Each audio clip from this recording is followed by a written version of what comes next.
I'm struck by women who go missing and it doesn't make a headline for a week, for a month, women who are murdered, Native women, and it never makes a headline.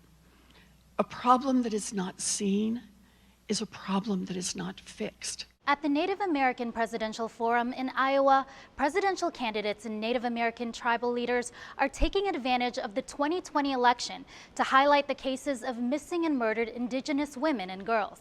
On some reservations, Indigenous women are 10 times more likely to be murdered than the national average.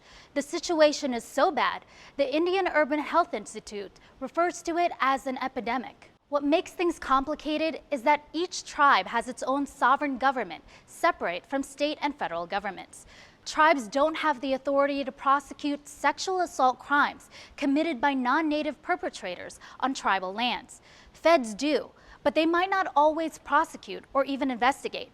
Many Native families say they've been brushed off or ignored by federal authorities when reporting crimes. And given that more than half of Native women will experience sexual violence in their lifetime, the limitations of authority and resources in tribal communities are making it hard for these governments to keep their citizens safe. Tribal sovereignty and full funding so that tribes can keep people safe is not an option. We need to change the rules and make it happen. One of those rules is the Violence Against Women Act. It's lapsed right now, but reinstating it would give tribes authority to prosecute sexual crimes committed by anyone on tribal lands. For those of you that care about protection of tribal women and women throughout this country, that bill is currently hung up.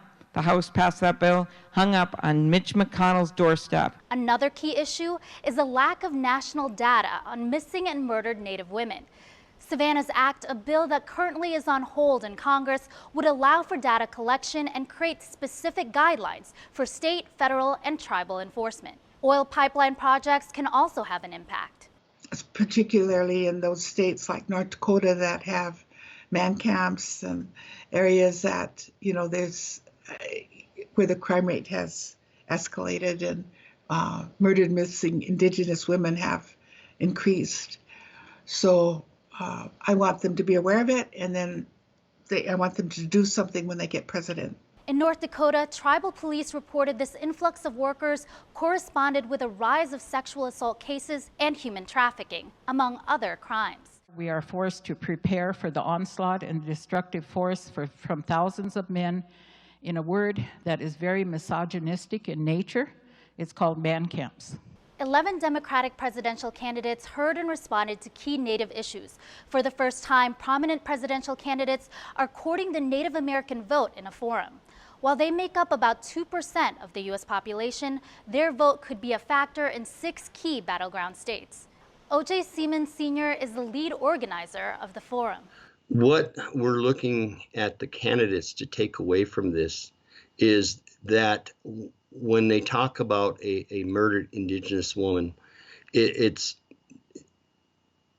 not talking like it's a mascot. It's not talking like it's an object. We want them to take away that the people we're talking to and the people we're concerned about are living human beings.